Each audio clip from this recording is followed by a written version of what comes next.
Donc après cette approche clinique, génétique et biologique, on va avoir une nouvelle approche, cette fois par l'imagerie et au sens large des pneumonies aiguës et communautaires. Donc pour replacer en guide d'introduction le décor, eh bien, voilà un peu ce qu'on peut rencontrer en pathologie infectieuse thoracique, c'est très large. Et donc de façon à être synthétique, on va se concentrer sur le sujet des pneumonies aiguës communautaires. Je rappelle quand même la définition, puisque c'est évidemment quelque chose d'aigu, c'est évidemment quelque chose qu'on rencontre en ville, mais ça peut survenir également avant la 48e heure d'hospitalisation suivant l'admission. Alors c'est bien important pour l'écologie microbiologique, puisque ces germes sont rencontrés en ville. Alors quel est le rôle de l'imagerie, en dehors bien sûr d'enrichir les radiologues? C'est d'abord de poser un diagnostic positif, y a-t-il ou non un signe d'infection respiratoire, un signe de pneumonie à partir de la radiographie ou du scanner. C'est ensuite un objectif un peu ambitieux qui est d'orienter la microbiologie et on se plante assez régulièrement, mais quand même il y a des petits arguments et on le verra ensemble. Ensuite, c'est un point très important pour nous, c'est d'apporter aux cliniciens des arguments pour un diagnostic différentiel. Tout ce qui ressemble à une pneumonie n'est pas forcément une pneumonie. Ensuite, c'est de faire le bilan et l'état du parenchyme respiratoire et de savoir dans quelle mesure ces patients vont garder des séquelles et quel sera leur pronostic. Et puis enfin, c'est de savoir s'il y a des facteurs favorisants à cette infection. Et puis également proposer une orientation pour les prélèvements lorsqu'on envisage une endoscopie de façon à prélever dans le bon territoire. Alors, la radiographie standard est toujours le seul examen indiqué en examen complémentaire morphologique pour le diagnostic de pneumonie. Le scanner ne sert que dans certaines situations très particulières, ne doit pas être proposé en première intention. On peut le déplorer et je vais en parler. Et puis l'échographie que vous maniez aisément, c'est essentiellement pour compléter le bilan et savoir s'il y a un épanchement éventuellement prélevable. Alors quand faire et quand proposer le scanner? Alors ça c'est des recommandations de bonne intention, c'est pas toujours possible, mais néanmoins dans les formes graves, chez les patients en réanimation bien sûr, eh bien on va proposer un scanner. Chez l'immunodéprimé, les patients notamment d'hématologie, on nécessite l'exploration un peu plus approfondie par scanner. Et puis, quand on ne comprend pas la situation clinique, quand il y a une discordance, quand il y a une mauvaise réponse au traitement usuel, eh bien, également, on va proposer ce type d'examen complémentaire. Alors, voilà pourquoi j'évoquais le fait que le scanner, je le déplore, ne soit pas en première intention. Ça, c'est une étude qui s'est intéressée aux patients des urgences à qui on fait radio et scanner devant une suspicion clinique de pneumonie. Alors c'est assez intéressant parce que c'est pertinent, fréquent, et puis ils ont pris une série assez conséquente de plus de 300 patients, et puis ils ont déterminé ces points. La condensation alvéolaire, qui est le signe princeps de la pneumonie, peut être présent à la fois sur une radio sans traduction scanographique, et à l'inverse, avoir des images scanographiques sans traduction radiographique. Donc, on voit ces deux derniers points. Le scanner fait débuter une antibiothérapie dans 9% des cas, c'est-à-dire que si on s'était arrêté à la radio, on n'aurait pas mis d'antibiotiques. Et surtout, le scanner fait arrêter l'antibiothérapie dans 16% des cas parce qu'il propose un autre diagnostic ou réfute l'hypothèse d'une infection. Donc vous voyez que ces examens qui sont certes coûteux sont très pertinents, même sur des indications encore non reconnues aujourd'hui. Alors, on va prendre l'analogie de ce qu'on fait dans les PID, dans les maladies interstitielles. On va parler de pattern. Et le grand classique de la pneumonie, c'est ça, c'est ce que vous voyez. Vous avez de la condensation alvéolaire qui efface le contour des vaisseaux, avec ces travées de bronches qui traversent la condensation. Ça s'appelle un bronchogramme. Et si j'y arrive... Voilà ici la bronche qu'on voit très bien, qui dessine l'arborisation bronchique au sein de la condensation. Et donc ça, c'est caractéristique de l'infection pneumonique. Un autre point, ça s'appelle l'appui sissural. On voit très bien ça sur la radiographie, mais également sur le scanner. Vous avez une barrière anatomique qui est la scissure. Les communications des processus infectieux et inflammatoires se font de proche en proche par les pores de cône, mais ne dépassent pas la scissure. C'est une barrière anatomique, contrairement à une tumeur, par exemple, qui va aisément se fiche de l'existence ou non d'une scissure. Par contre, vous voyez ici qu'il y a une autre condensation, plutôt du verre dépoli. Alors qu'est-ce qui s'est passé? La scissure est incomplète et le processus a disséminé par ce biais. Alors l'autre pattern qu'on peut rencontrer dans les infections respiratoires communautaires, c'est le verre dépoli. Alors logiquement, ça doit vous rappeler les autres sessions de la FMAPAT, ce cliché. Ça vous évoque quelque chose? Alors, les vers dépoli, c'est plutôt les virus, et évidemment, là, je vous ai mis une infection SARS-CoV-2. Mais ce n'est pas uniquement le virus, et notamment le SARS-CoV-2, mais on peut avoir des tableaux, donc des patterns en anglais, dans les à type de vers dépoli, dans les mycoplasma pneumoniae, ou dans d'autres agents comme les pneumocystoses. Enfin, le troisième point morphologique important dans les infections respiratoires, ce sont des présentations nodulaires. Et je fais un petit focus sur les nodules pour bien comprendre de quoi il s'agit. Le petit dessin qui est ici, il vous montre délimité en jaune le lobule de Miller, ce fameux lobule de Miller dont on vous parle depuis des années, qui correspond à la zone dans laquelle on va avoir du comblement inflammatoire et infectieux dans les bronchiolites. C'est cette colonne-ci, c'est centrolobulaire. Donc les images de bronchiolites, elles peuvent être micronodulaires ou parfois branchées, ça s'appelle du tree bud en anglais, arbre en bourgeon, et ces bronchiolites n'ont pas de contact avec les surfaces pleurales. A l'inverse, ce tableau ici de nodules périlymphatiques, c'est pas infectieux, vous connaissez très bien cette maladie, c'est la sarcoïdose. Enfin, vous avez un tableau qui est un peu plus bâtard, ça s'appelle random ou aléatoire. Vous avez des nodules finalement un peu partout et on n'arrive pas à déterminer d'espace anatomique précis. Alors ces patterns, on va les rencontrer, comme je vous l'ai dit, pour les nodules bronchogènes centrolobulaires, comme sur ce cliché-ci, au centre du lobule, avec un aspect épargné des espaces sous-pleuraux. L'autre présentation ici de bronchiolite, c'est plus exactement un patient suivi pour une dilatation des bronches avec une complication infectieuse. Eh bien, vous avez des aspects branchés, donc on appelle d'arbre en bourgeon. Alors ça, c'est bien gentil, mais c'est pas toujours aussi simple. Vous voyez ici une publication d'un cas de mycoplasma pneumoniae. Vous avez des nodules centrolobulaires, mais pas que. Il y a aussi des plages de condensation, et donc vous avez un mix entre ces images alvéolaires typiques, parfois du verre dépoli, et des éléments bronchogènes. Enfin, dans les patterns nodulaires, le périlymphatique, je vous l'ai dit, on le réserve à la sarcoïdose, c'est pas un profil infectieux. Par contre, les nodules qui sont de distribution aléatoire peuvent représenter de réelles infections. Ce ne sont pas que les métastases hématogènes. Ça peut être la miliaire tuberculose dont on a déjà parlé, les emboles septiques. Et puis, sur cet exemple ici, vous avez une varicelle avec plein de petits points, donc une forme pneumonique de varicelle. Donc, les tableaux radiologiques peuvent être orientants et donnent soit du syndrome alvéolaire avec des condensations, du verre dépoli ou des micronodules qui soient bronchogènes ou hématogènes. Une fois placé ce contexte et ce décor sémiologique, je vais vous présenter des formes un petit peu particulières d'infection. Alors, on a vu tout à l'heure le Covid, mais on peut faire des scanners devant des tableaux cliniques graves et découvrir ces plages en verre dépoli non spécifiques. Ici, c'est un patient pour lequel on a diagnostiqué une grippe. Alors, les infections virales, ce ne sont pas les formes les plus fréquentes. Et dans la moitié des cas, il y a une association entre virus et bactéries. Et surtout, eh bien, je vous ai montré un cas très caractéristique d'infection grippale avec que du verre dépoli, un cas très caractéristique avec du verre dépoli également de SARS-CoV-2.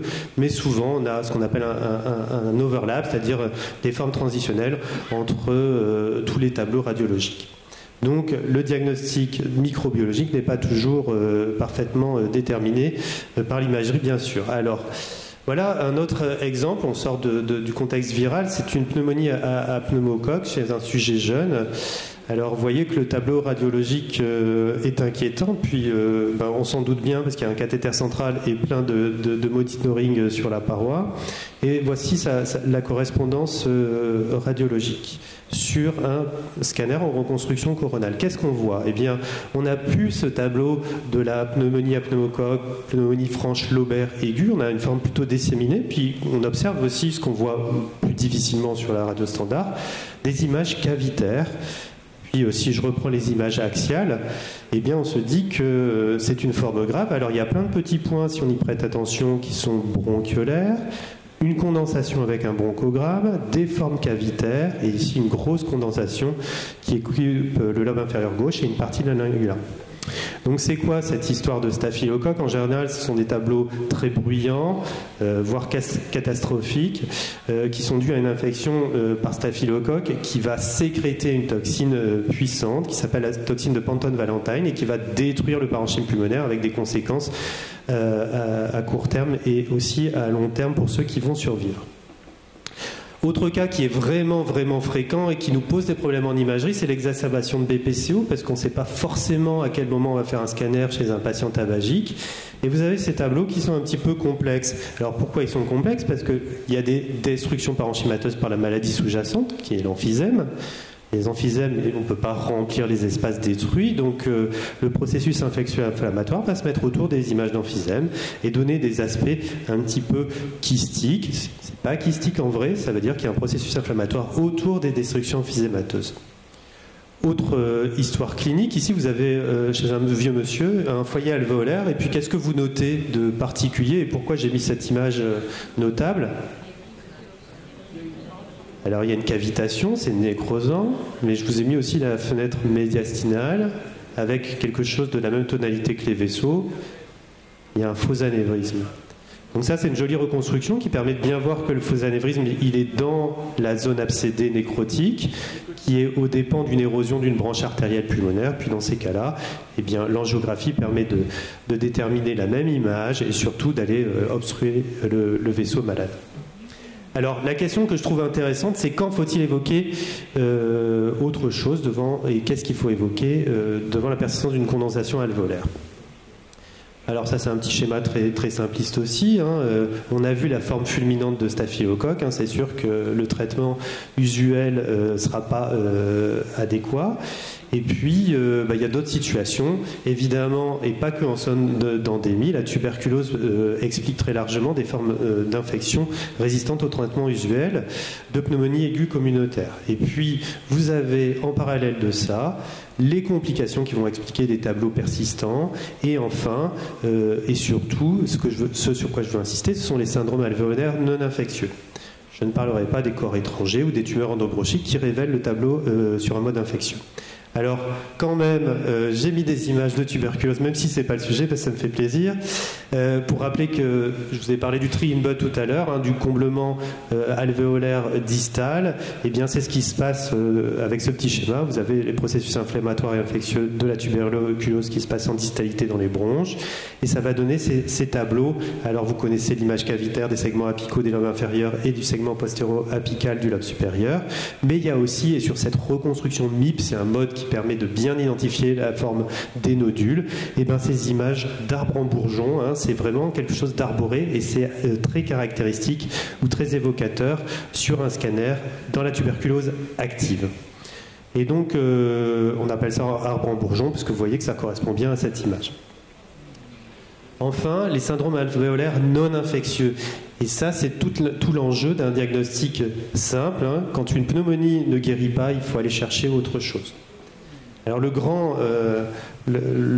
diagnostic différentiel, finalement, c'est l'embolie pulmonaire. Alors là, je vous montre quelque chose de simple. Vous avez un scanner injecté, parfaitement injecté, qui va vous montrer des défects au sein des artères pulmonaires. C'est facile.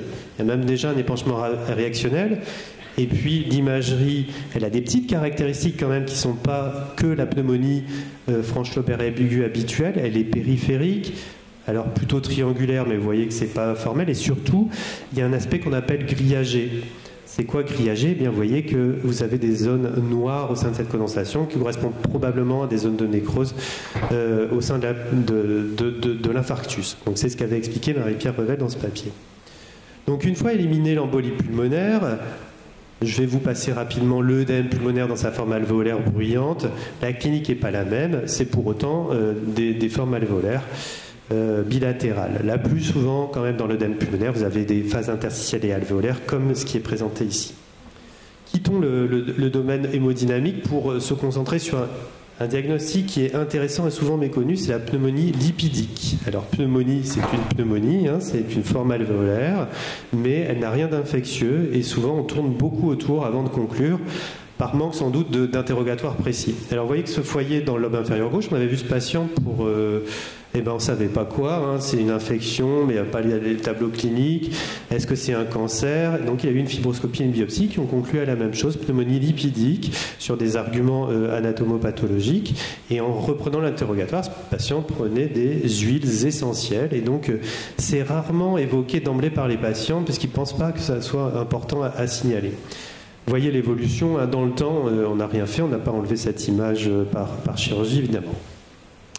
Là, c'est une autre forme. Cette fois, c'est un reflux de quelqu'un qui prend de l'huile de paraffine à visée digestive. Et donc, ce reflux va se retrouver ici sous forme de verre dépoli et donc donne des images pseudo-infectieuses persistantes. Et dans la littérature, vous pouvez même avoir des formes pseudo-tumorales. Et surtout, il faudra aller chercher des hypodensités puisque la nature graisseuse de l'inhalation fait qu'on peut retrouver du gras dans le poumon.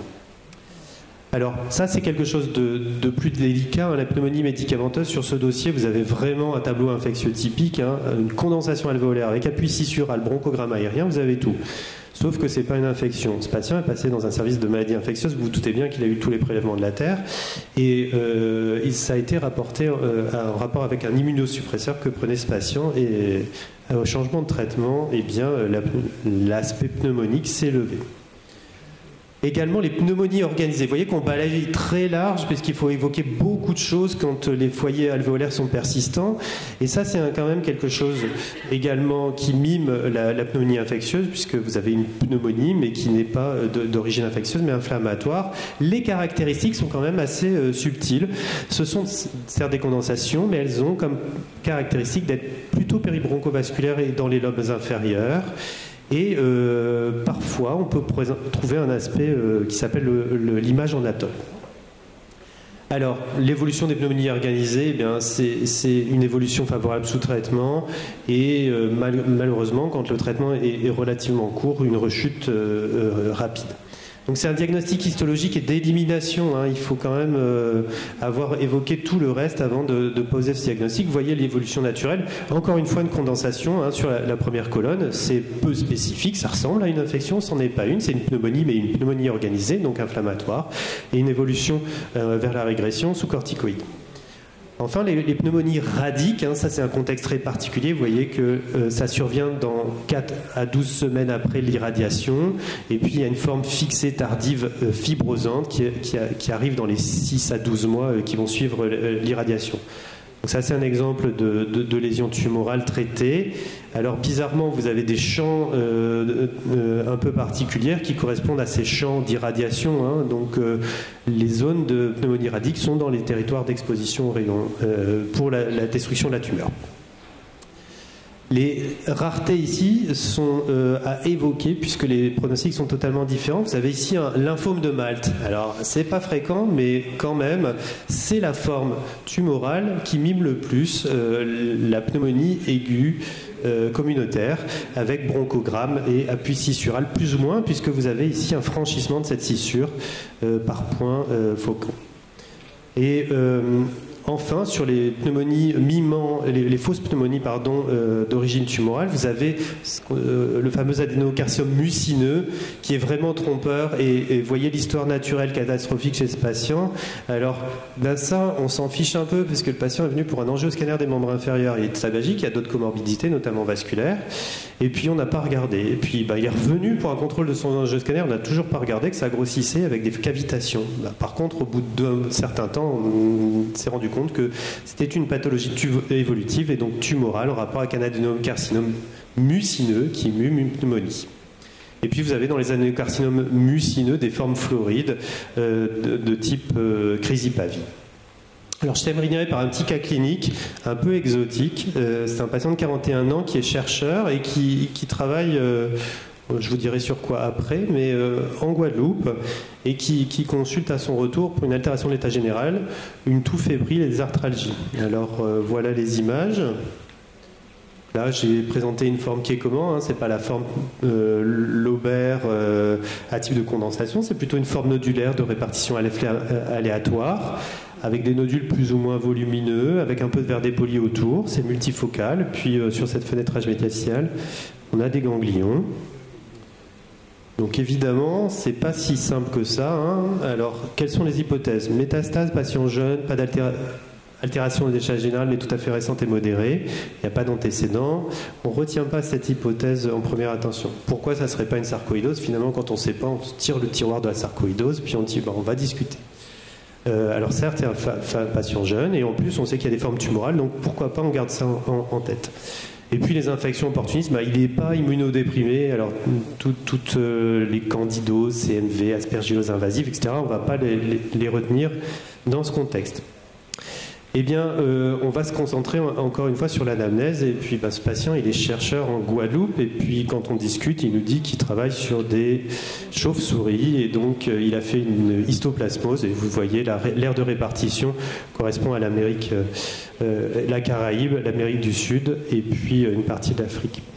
Donc voilà un petit peu balayé en un temps record les pneumonies aiguës communautaires, le message étant de se méfier devant des évolutions discordantes, et quand vous avez accès, pouvoir bénéficier d'un scanner permet d'orienter vers d'autres pathologies, qu'elles soient inflammatoires ou tumorales. Voilà, je vous remercie. Merci Sébastien.